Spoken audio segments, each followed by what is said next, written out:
Hello guys, so welcome to this video. In this video we are going to discuss about few very important commands for troubleshooting network issues.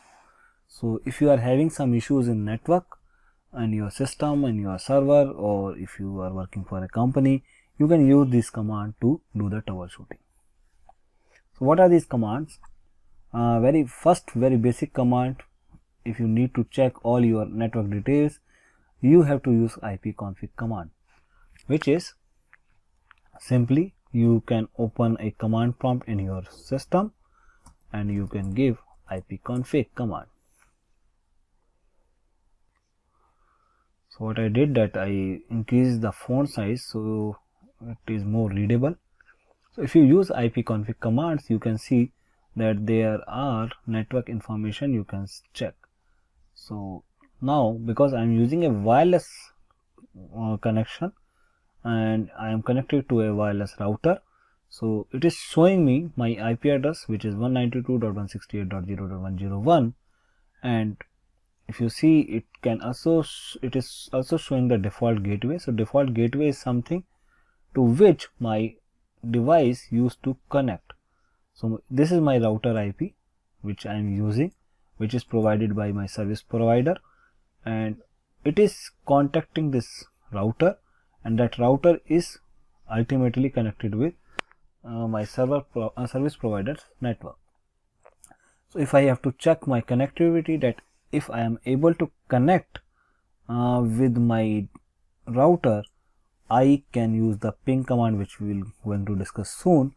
So this is basically the default router command, and if for any connectivity issue, if I am using a Ethernet connection, LAN connection, which is a RJ45 LAN cable connection, it will show under Ethernet adapter, Ethernet settings, and here if I am using a LAN cable and if that is proper, that is connected well, I will get the IP addresses and the next router information. So again, that depends, that if there is no network issue, then it will show. If there is a network issue, then that information will not be displayed. So because I am not using a LAN cable here, so I am not able to see this information, but my connectivity with my router is fine right now, so I can see that this is my information. And if I want more details, because IPconfig command is showing me some information, but if I use IPconfig/all, I can see the complete information, complete detail information. So if you are using or if you are troubleshooting an issue, I will suggest use IPconfigAll command. Now what I can see, my wireless information, like I am using a wireless connector, wireless network card in my laptop, so it is from the Dell brand, so it is showing that. Then again it is showing the other details, important information like my DHCP server. So I can see my what is my DHCP server, and in my case this is the same my Wi-Fi router. So this is my Next Hope, this is acting as my DHCP server and my router. I can see the lease information also, that it is valid up to 24th March 2019, and my DNS server is also again same, my Wi-Fi router. So I can check such details from IPconfigAll command. So like additional information like DHCP server and DNS server lease information can be seen by using IPconfigAll command, which is very useful. With that, let me move to next command, which is ping.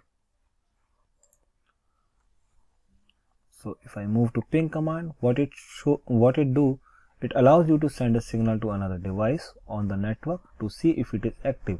So I can connect it, or I can use this command to send a signal to any other device in my network, and I can see that if I am getting the response, that means that device is active and it is working.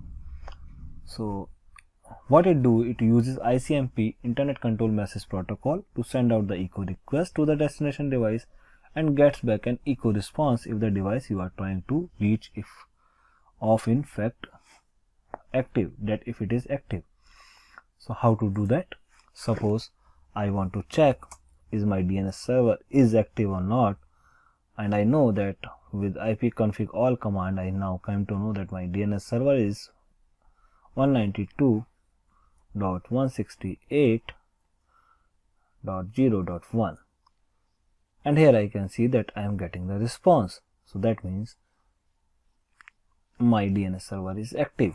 Similarly, because my next hope is my router only, so if I want to check that my router is active or not, I can again use the same command, and it also confirms that my next hope, my Wi-Fi router is active, it is not down.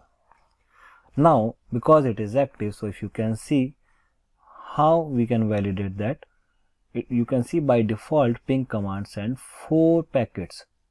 So it sent 4 packets, I got the response for 4 packets, so there is no loss.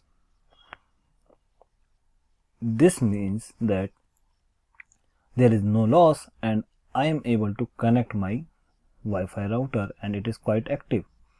Also I can check that how much time it took. So you can see that it is taking 2 millisecond time because it is very nearby to me. It is not so far. So it is taking up to 2 millisecond to 5 millisecond to get the response every time, and because there is no packet loss, so that means my connectivity is quite well and there is no issue with the connection. If I ping Google website, I can see what the response I am getting, and here you can see that I am able to ping this google.com website, and it also show me the IP address of that website. So here the IP address is, so I can use ping command to resolve my IP address too. I can see that what is my IP address of destination URL. So it is showing me 216.58.196.206 is my IP address of google.com, and it is taking some more time to reach this website because it is taking 31 millisecond, 35 milliseconds, 16 millisecond, because obviously Google servers are not very nearby to me. It is far behind place, and it is placed far behind, and it is not nearby to me, so definitely it will take more time to the connectivity. And with this we can check the connectivity issue or the slow response issues also. If I ping yahoo.com, you can see it is taking more time, which suggests that yahoo.com website will take more time to respond, or maybe I can face few issues with the latency because their connectivity time is a bit higher side, and I will get a better quick response from google.com website. So such kind of things or such kind of latency issues you can figure it out via ping command. So this is very useful command to do the network troubleshooting. You can use -t switch so that if it will go for continuous ping, and if there is some issue with the connectivity, you can check that if there are few packet loss, you can understand that there is a connectivity issue or there is a network issue if there is a packet loss come. But as we can see that this is very quite stable connection and we are getting response continuously, so there will be no connectivity issue with google.com website. Similarly, you can, let me try some website which is might be not available, and here you can see that this site actually not exists, and this is the reason that I am getting a request time out. So if I need to figure out that if any device is not active, I can also use ping command to understand that if that device is not active or I am not reachable to that device. So I am not able to reach this website, or might be it will not work for me because I am getting the request time out and I have to check the connectivity issues if it is in my network. So kind of such things you can see, and in the summary you can see that it sent 4 packets received 0 and total loss 4, which means if I open this website, I might not be able to open this website. So you can see ping command is very useful for troubleshooting the issues. Let's move to another important troubleshooting command, which is called Tracert.